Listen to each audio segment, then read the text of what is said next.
Olha só que interessante, dentro de alguns dos escritos cristãos mais antigos que a gente tem acesso, existe um pequeno quebra-cabeça. Duas cartas escritas há quase 2000 anos para a mesma comunidade. Mas com um mistério. Quanto tempo exatamente separa uma da outra? Bora investigar isso.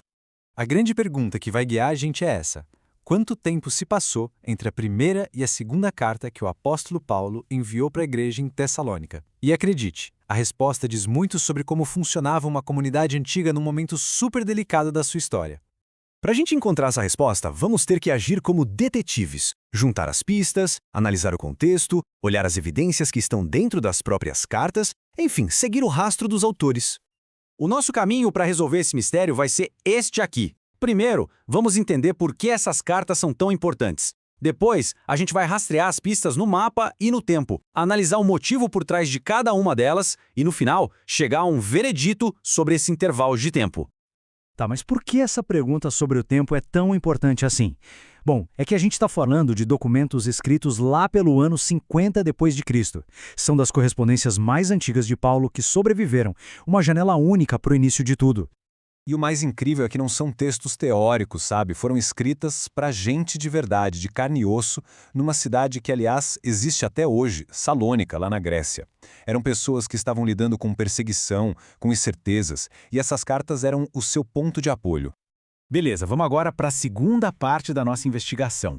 Aqui, a geografia e a cronologia vão nos dar pistas fundamentais. A gente precisa seguir os passos do autor. O cenário de tudo isso é a segunda viagem missionária de Paulo. Pensa na correria. Ele funda a igreja em Tessalônica em umas 3 semanas e já precisa fugir por causa de oposição. Ele passa por Bereia, chega em Atenas, sempre muito preocupado com aquela comunidade que ele deixou para trás. Mas é em Corinto, depois que ele se reencontra com seus parceiros, que a história das nossas cartas começa para valer. Tenta imaginar a situação.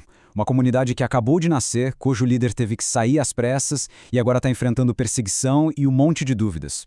A necessidade de uma palavra, de um encorajamento era gigante, e isso prepara o terreno para a primeira carta. Então, o que exatamente motivou essa primeira comunicação? Foi uma resposta direta a essa situação de crise e, claro, de muita preocupação.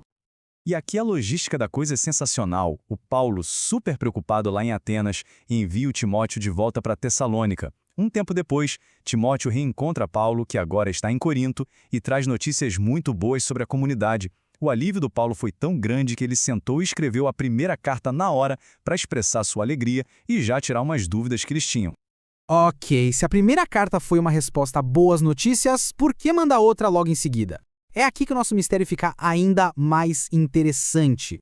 Pois é, acontece que logo depois da primeira carta, surgiram novos problemas. Começaram a circular cartas falsas em nome do Paulo, uma espécie de fake news daquela época, e isso, junto com alguns mal-entendidos, estava causando a maior confusão. A situação pediu uma correção urgente. E a diferença de propósito fica nítida quando a gente compara as duas. A primeira é basicamente de encorajamento, de elogio. Já a segunda é uma carta para botar ordem na casa, para esclarecer as coisas, desmascarar as falsificações e restaurar a calma. São, na verdade, duas partes de uma mesma conversa.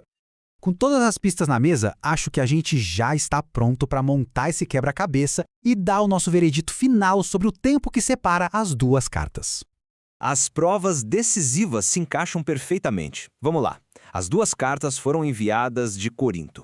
As duas foram escritas pelos mesmos 3 caras: Paulo, Silas e Timóteo. E a pista de ouro. A segunda carta menciona uma epístola anterior que eles tinham enviado. Fora que os problemas que ela corrige são uma clara evolução da primeira. Tudo aponta para uma sequência bem rápida.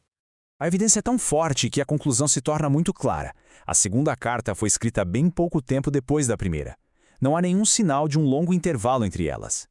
Portanto, a resposta para o nosso enigma é que o intervalo entre as duas cartas foi muito curto, provavelmente coisa de alguns meses. Foi basicamente o tempo do mensageiro levar a primeira carta, voltar para Corinto com as novas informações e o Paulo escrever a resposta imediata. Isso tudo nos deixa com uma reflexão final, né? Resolver esse pequeno quebra-cabeça nos mostra algo muito maior. Um líder cuidando de sua comunidade de perto, respondendo rápido às crises.